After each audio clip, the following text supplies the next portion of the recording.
Have you ever felt your eyelids grow heavy, even when you desperately wanted or needed to remain awake?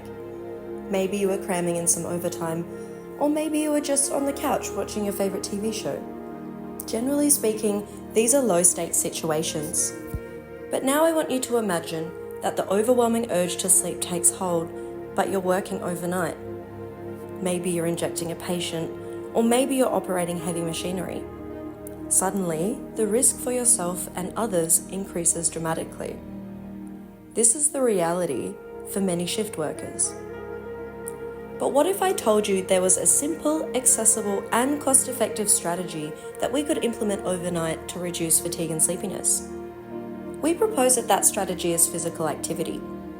The science tells us that physical activity is a healthy behavior to engage in, but also an important way to tell our body clocks when to be awake. And naturally, we know this to be true as well.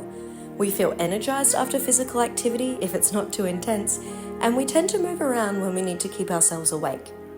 So, since our shift workers are at their most fatigued and sleepy overnight and therefore more vulnerable, we wanted to test whether physical activity could be an effective strategy to reduce those feelings and hopefully improve safety performance. To do this, we recruited participants for 5 simulated laboratory night shifts. We separated our participants into 2 groups. One group who went for short 3-minute walks every half an hour each night shift at a light pace, and the other group who remained seated the entire time. We measured their fatigue and sleepiness every 2 hours each night shift, since we know this is a primary way that shift workers assess their own safety performance on shift. And what we found was that physical activity was effective, but only for some. You see, we all have individual body clocks and we will all tolerate shift work differently, and we thought this may affect the response to our physical activity strategy. We measured this individual difference through circadian type, which categorizes individuals as either having a rigid or flexible circadian type. But what does that mean exactly? Well, I'd like to introduce you to some people. Meet Richard. Richard has a rigid circadian type. He works at an emergency department doing shift work, but he isn't someone who can tolerate the night shift or rotating shifts in general, or being awake at unusual times. Well, thank you, Richard, for taking the time of your day. We really appreciate it. There's another person I'd like you to meet. Meet Felicity.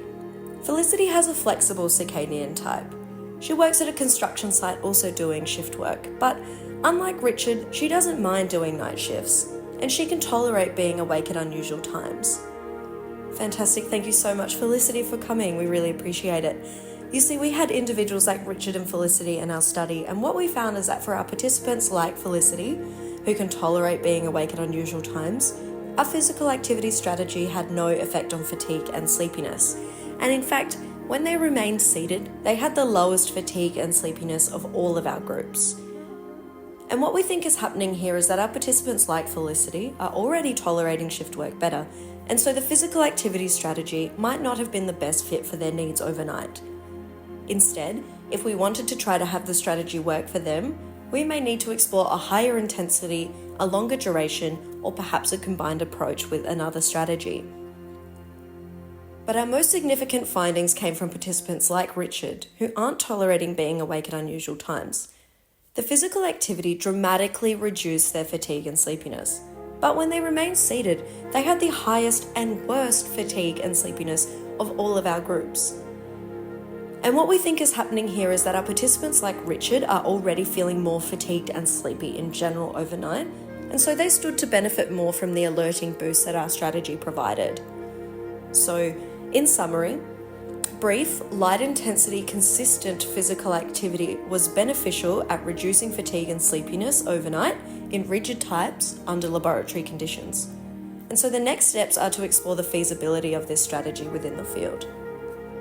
But most importantly, our study demonstrates that fatigue and sleepiness are highly individual experiences overnight, and that it is essential we consider these unique experiences and needs so that we can create effective and sustainable strategies to support our shift workers across multiple domains such as health, performance, and well-being.